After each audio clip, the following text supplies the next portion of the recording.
Matt Lenihan Boxing Social in association with Empire Fight Store and our Kings.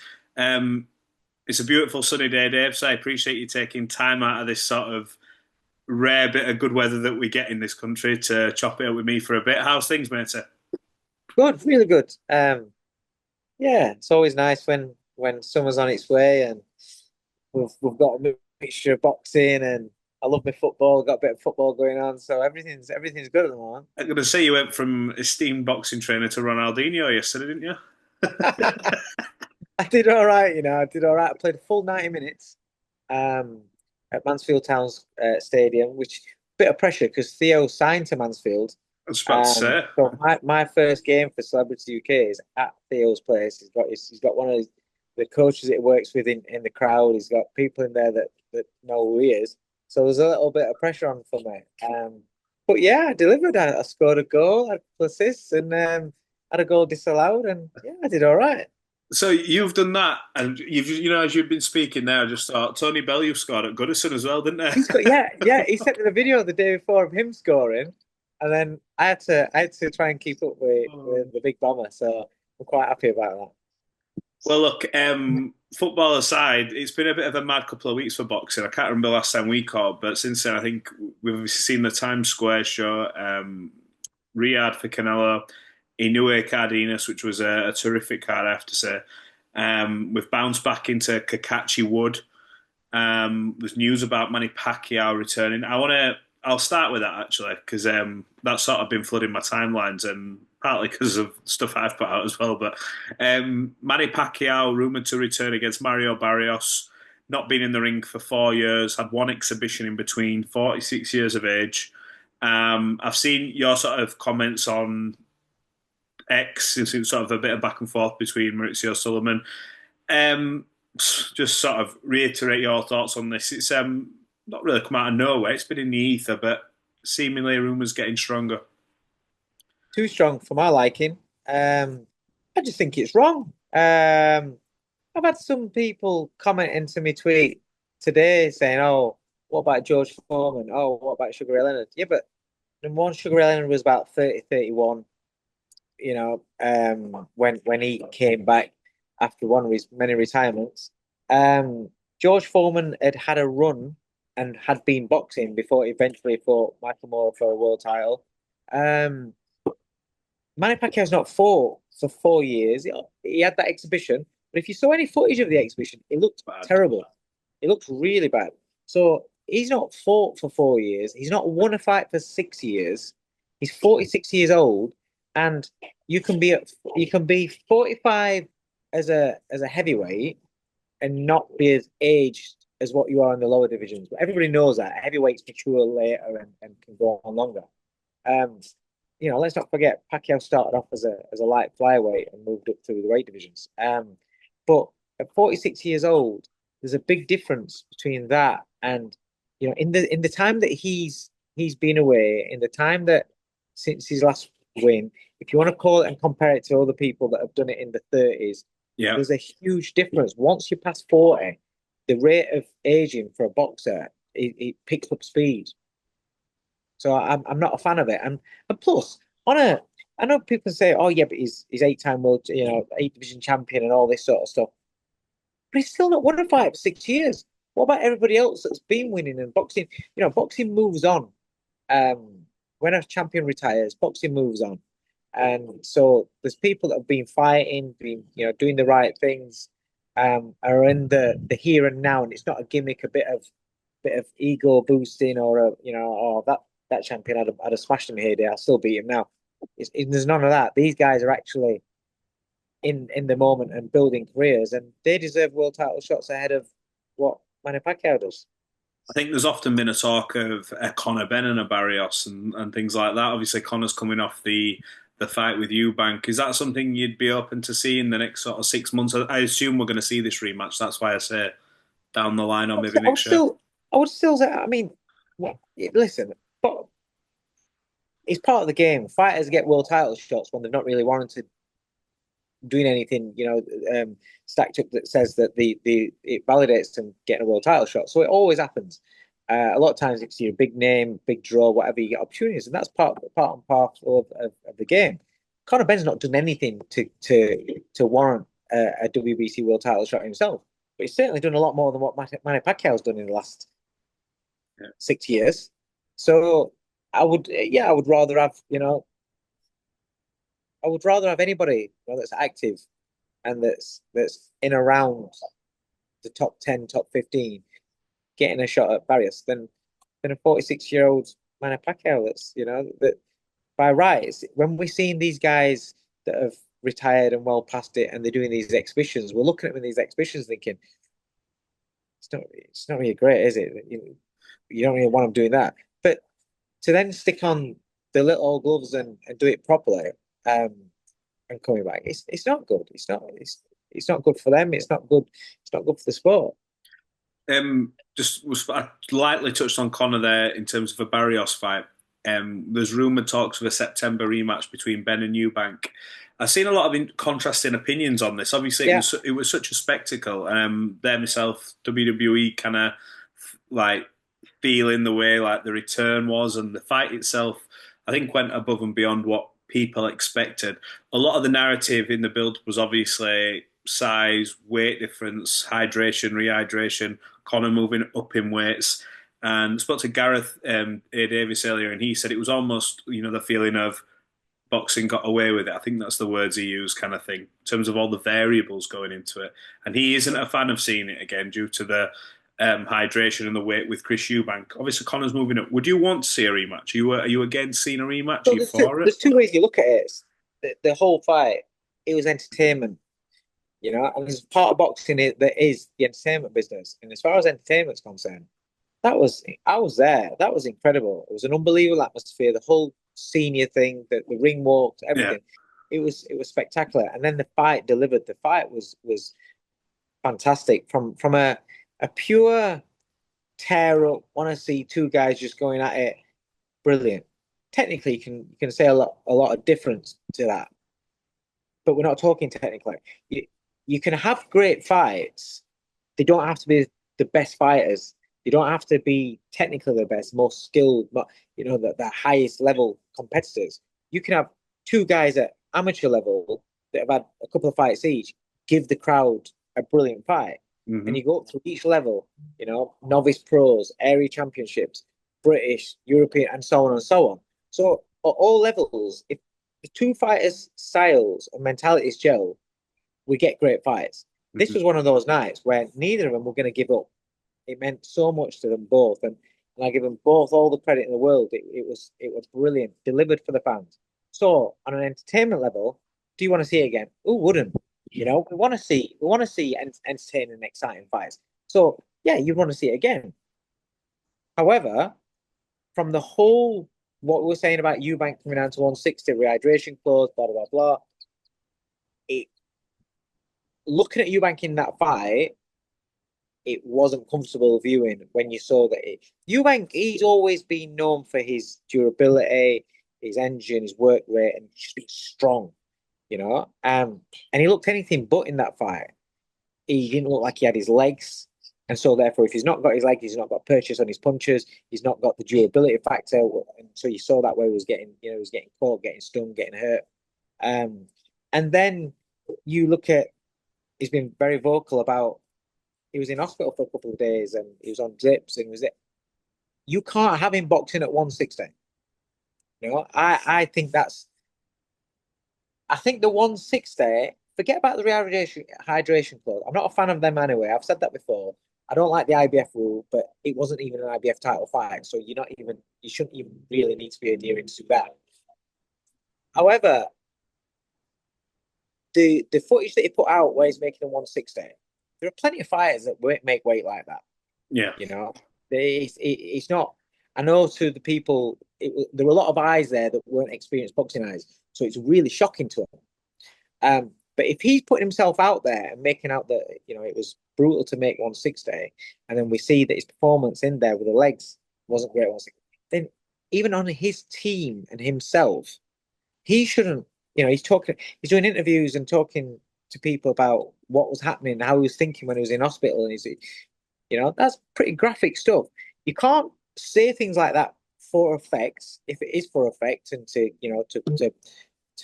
play your case and to the masses. So you look at what I came through. If it Mhm. really didn't make you feel as bad as that, then you shoot yourself in the foot because you're basically saying I shouldn't be boxing at 160, and I wouldn't want him boxing at 160 because he didn't look healthy, didn't look strong. So for me, on that side of things, I don't think the fight should happen again because Conor Benn's only going to be stronger and better next time. He's a younger man. And that's how it works. And Mhm. he's had that one fight that in that division, and he's going to be even. You know, he came in smart. He didn't come in too heavy. You know, filling himself to the maximum weight limit. He came in a few pounds under. Came at what was the best for him. The next camp he'll be stronger, and he'll go in. And Eubank will be older and making a weight again. I've always said, as you're getting older, you can make a weight 2 months ago, and 2 months later, it absolutely kills you. So it's only gonna get worse for you, Eubank. So there's two ways you want to look at it. If you just want entertainment, yes, I can't. Who wouldn't want to see that fight again? It was unbelievable. But if you want to put a sensible head on things, then for me, with the with things that Eubank's been saying about how tough it was and the after effects, then no. Is that the case? Because I remember sort of in the build up to the fight, Eddie Hearn was quite vocal of saying, "Look, nobody seems to be talking about the fact that Conor's having to move up in weight, and that's why to try and balance it out." But does the balance of making the weight and the age of Chris outweigh Conor moving up the divisions in weight? The danger Listen, side of it. it's like what we always say.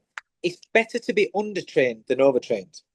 So if you've left everything in the gym, right, when you get to fight night, you've got nothing left in you to give. So if the fight gets hard, you can't drag it out of you.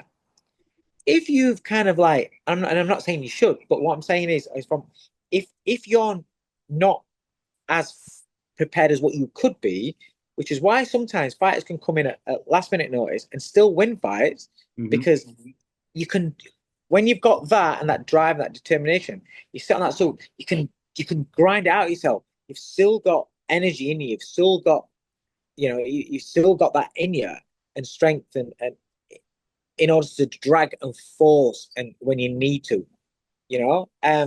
Whereas when you've left everything in the gym and you're on that fine line, when you are empty, or if you go in that fight empty because of making weight and Hmm. restrictions, then you've got nothing to drag out of yourself if you need to drag out of you. So Conor Benn, he's had a couple of fights at 152, 154, one wasn't it? five Yeah. four. You know, two fights at 154. And then he's coming. So he's been gradually building to be a bigger man than what he was at welterweight. So it Yeah. definitely suits him more. Let me pivot to the sort of sequence of fights that we had. I want to ask you. I want to start in Riyadh with Canelo and that fight because the night before there was such a lot of um, attention paid to Devin Haney moving around the ring, the lack of Yeah. landed punches, and then we went to night two and there was even less. And I was reading the numbers going. So I was in transit flying across. Then we were just sort of watching the highlights as they were coming up. It was like, no way, there's been less punches in that fight as well. And then obviously Crawford gets in the ring. They have this face off. One thing that was striking to me was, and I know sometimes fighters play clever with some of the times the footwear they wear and they can look bigger. Crawford's not notably probably and has to over the last couple of months broadened out and he looks a big boy going into that ring. And Canelo's he's not a tall man, but he has the weight quite well. Has Canelo's performance changed the way you think about that fight coming up in September? What's your thoughts on Crawford Canelo as we lead up now? It's not changed. It's perhaps reaffirmed what I thought because I've said from the start I fancy Crawford. I think Crawford has the IQ, which is very very important in this fight. The right decision making. He's got the angles, the feet, the speed. He's got enough pop in his gloves to, not I'm not saying hurt, but get the respect to stop somebody from just walking through you. Yeah. But he's got the skill set. Add that to each fight that we see of Canelo going for a few years now. His punch rate is getting less and less. He's loading up more and more, and he's more and more predictable. And it's just basically on brute force. If you add those two styles together, then I give Crawford a real strong chance in this fight. Um, size wise, I because I've been up, I've seen Canelo in person. I've seen Crawford in person. Um, I've watched them both fight live. I've had I've had opponents You to have, them. yeah, So I kind of that's why I've always fancied like I said the Canelo of old. I don't think Crawford would have beaten. The varying shot selection, the combinations, and the sharpness. Whereas now, I just think he's there to be outboxed, and that's what I think. And I think Crawford's strength's very very underrated. He's a strong guy. He's a very very strong guy, and he is a big guy in between fights. He's not one of these that's stacked and muscular, but he's athletically big. He goes big and he's athletic when he gets down to weight. Again, he's not sculpted and it's all about how your body looks. But this is the fight game. It's not about who has the most muscle, the biggest build. The one thing that he's got to be careful of is these single, maybe two shots at a time that are going to be heavy-handed and going to be, quite punishing. But I think he's got the skill set and the mentality to ride those single moments yeah, out and then keep picking up points and keep slowing down Canelo as the fight goes on. yeah. I think it's going to be interesting to see how it all pans out with that. I know the fight's been Great announced, fight. and it's on paper you look and go, "Wow, this should be incredible." And there's such a lot that goes into it when you think about the weights and the weights they've both moved up over the years. It is a real legacy fight. If Terence does pull this off, does this just elevate his status further into the Without a sort of the doubt. boxing history? Without a doubt. Because it's a fight where when it gets made, everyone's going, what? It's going to jump because don't forget, he started out right down the weight divisions. Yeah, I think he started off as a super feather and then he wins his the lightweight title against Ricky Burns. Um, and you look at what he's done coming up through the divisions. Obviously, look at what Canelo's done. But yeah, and he's not Crawford's not a young man himself either. But if he pulls this off, it's right up there with one of the best wins ever. I'm just happy um that I'm going. So I've booked my flights, I've booked my hotel. It just turns out that it's a coincidence that I was taken because my daughter's 21 on the 11th of September. oh So I wow. always said I'd take her to Vegas for a birthday. So I'm taking her to Vegas for a birthday. And then what happens? They announce that the day after they're doing Crawford Canelo, and I'm like, get in. So I've got an excuse to be out there. She'll have a residency there soon, I bet, won't she? I hope so one day. Let's just quickly talk about the Times Square card. Brought a lot of eyes on it, and I know a lot of Yeah. time's passed since then, but I want to touch on it before we move on to Kakatchi Wood. I seen the comments of a Tim Bradley on Ryan Garcia saying, he should consider retirement. He shouldn't be getting outboxed by Rowley. But I mean, when you look at Rowley, I think the general consensus going into the fight was he gets stopped in 5 rounds. Everybody I spoke to said Ryan Garcia stops him. Ryan Garcia stops him, and I was like, all right, I get the notion, but Rowley's still he's a more than live dog in the fight. Yeah. And look, Rowley boxed discipline, but there was something missing from Ryan, wasn't there? I don't mean that with any What are pun you into saying? with no pun. No, There no, was definitely something missing he from Ryan wasn't. No, Garcia. but he wasn't. He wasn't the same as. Or it wasn't what It's we saw. definitely not the same. I don't mean anything by that, by the way. Keep digging. Keep digging. um, Thoughts? I listen. It's another. It happens a lot of times that when fighters get busted for peds, when they come back, they're a little bit different, And Garcia, he's had a long time out of the ring. Obviously, he's a kid that I listen. I like him I liked him as a fighter coming through and the excitement it brings, the eyes it brings. Um, but he got busters for his pets. He's come back. He looks a completely different fighter. It's not like he had a beating. It wasn't him that had the beating. Um, it just, you know, he just wasn't there, and it just wasn't the same fight. It's like the confidence had zapped out of him. I don't know if he felt felt it because listen, Rolly Romero's very, very underrated. You They've know, sparred as well. They have that history as yeah. well. I don't know whether there's something there, whether you speak to fighters and especially in the past and sparring stories, although we say sparring, it can register with a fighter. And if he was hurt bad with big gloves on against Rolly Romero in some one of them spars or multiple spars, then it's going to be with him because he's been thinking he's got little 8 ounce gloves on. I don't want to get hit with these. Hmm. And or you only have to block one or take one on the chest or arms, and you feel that panic. Go, whoa, hang on a minute, I got to be clever. And as you're being patient, the clock's ticking, and then you just fall into a rhythm of being too patient, and you can be waiting for that shot, and the time's ticking. And before you know, a round's got, and then because the rounds are going, and you are conscious of the the eyes that are on you and what you're supposed to be doing in this fight, and because it's not happening, the pressure starts building up more, tightens you up even more, and you can't pull that trigger even more. So, can be numerous reasons, but it was definitely a poor performance. But he's young. He needs to go back. Do you know what he needs to do? He needs to be settled on his training, Yeah, like team and things like that. That's not going to help as well. Does he want to be with Derek James or doesn't he want to be with him? Do you know what I mean? What do you want to do?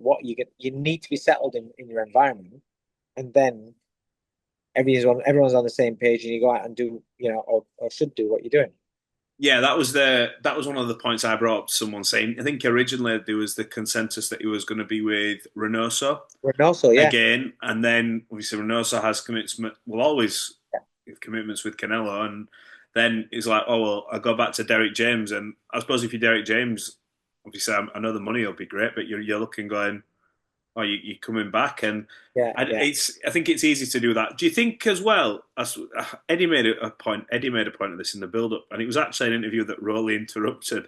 He says, "I think there'll be a shock on the card because it's a different environment, and look, it was a strange It was like environment." COVID.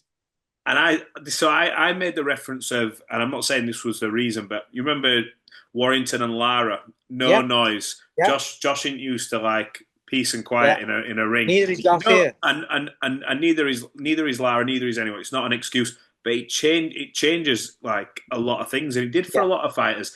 And I think, do you think maybe that whole atmosphere, although it was the same for Romero, could have had a slight effect? yeah. Of course, it could have. Yeah, definitely. Because you can say, oh, it should be professional. Shouldn't once the bell goes, you don't hear the crowd. Some fighters don't hear the crowd. Some Mhm. fighters don't. Some fighters do, and some fighters feed off that energy of the crowd. And you got to remember, Garcia, all the way coming up, he's had screaming girls and he's had big draw. He's a big box office all the way through. He's always had a fan base. So all of a sudden, he's quiet. It's going to be a bit eerie for him. Mhm. It's going to be a bit, but like you say, it's like that for them both. But I just feel as though in moments like that, it depends on the mentality. And Romero didn't really phase him, really. He just went and did what he was supposed to do. Yeah. Um, Look, let's look at this weekend just quickly. I think Anto Kakatchi beating Lee Wood. He's on some run, is Kakatchi. Yeah, Shout out to Lee Wood. He did his thing, but it was Kakatchi's night. He's just gone from beating Cordina, Warrington, Lee Wood. We believe he's now going to get a big fight in Belfast. I'm sure there'll be plenty of fights for him, but at 36, he's sort of gone on this run now where you're seeing this fighter who I think he had a bit of hard luck in the past, as many of them have. But we've known about Kakatchi for years, and everybody yeah, spoke about Kakatchi for years, and yeah, nothing's really gathered any momentum for him. And it's obviously I was gutted for Lee Wood. I used to manage Lee yeah, Wood myself, so I was gutted for Lee. But you look at Kakashi and you can't be gutted for him. You know what I mean? You're really happy for him, and he's a nice guy. Everybody that I speak to says that he's always been the same sort of fella all the way through.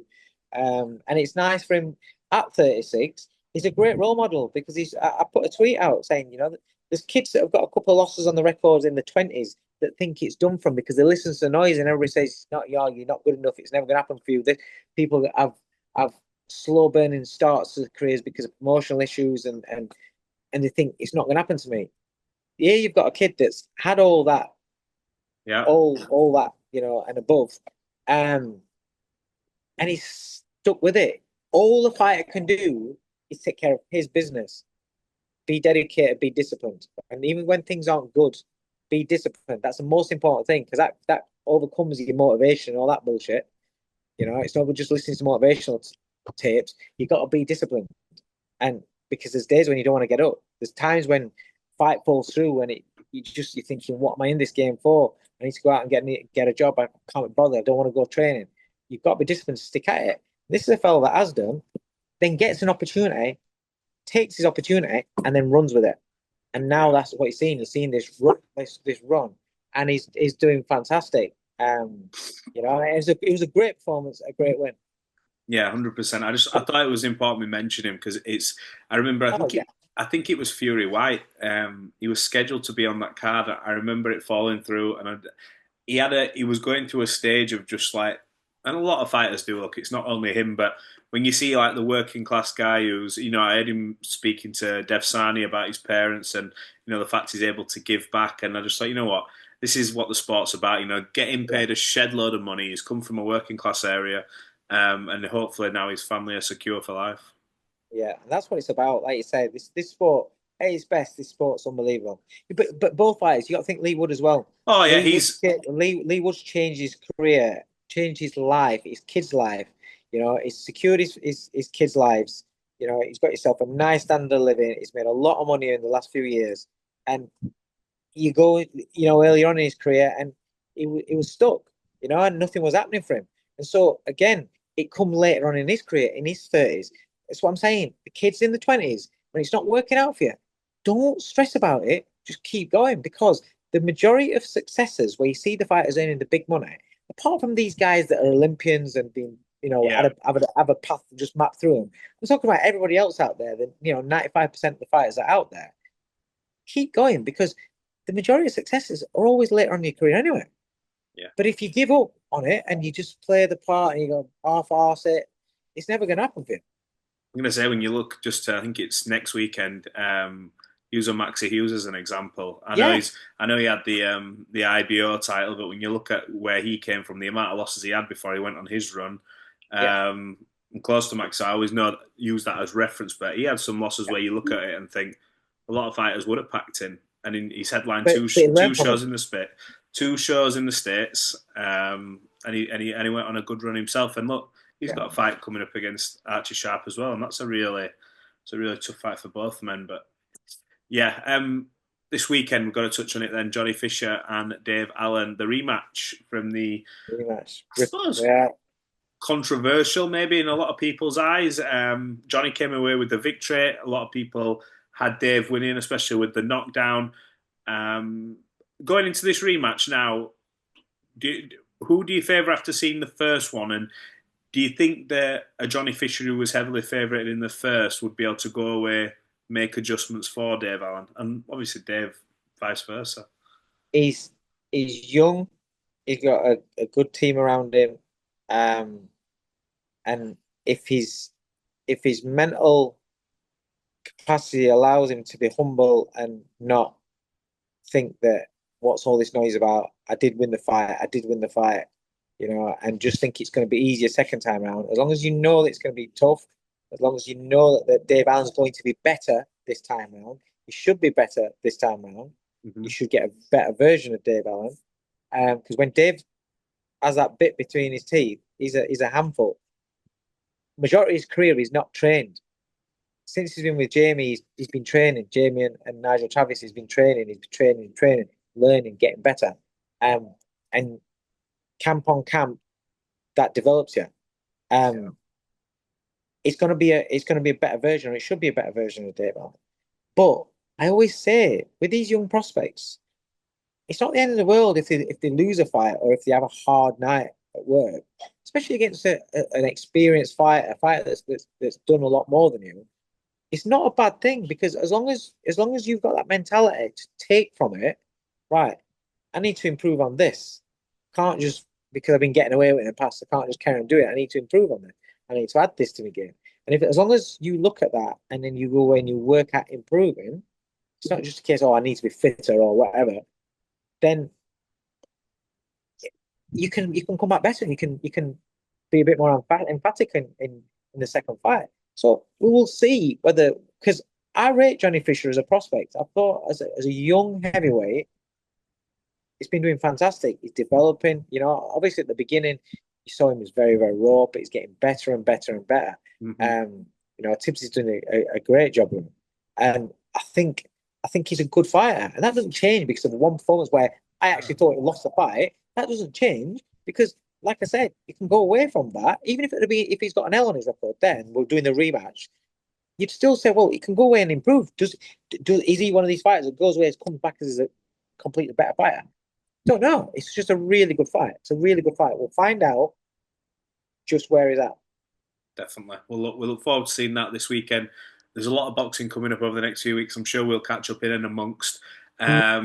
Yeah, so look, appreciate you jumping on as well, and we'll catch up soon, mate. Cheers, mate. Good to speak to you. Cheers, pal.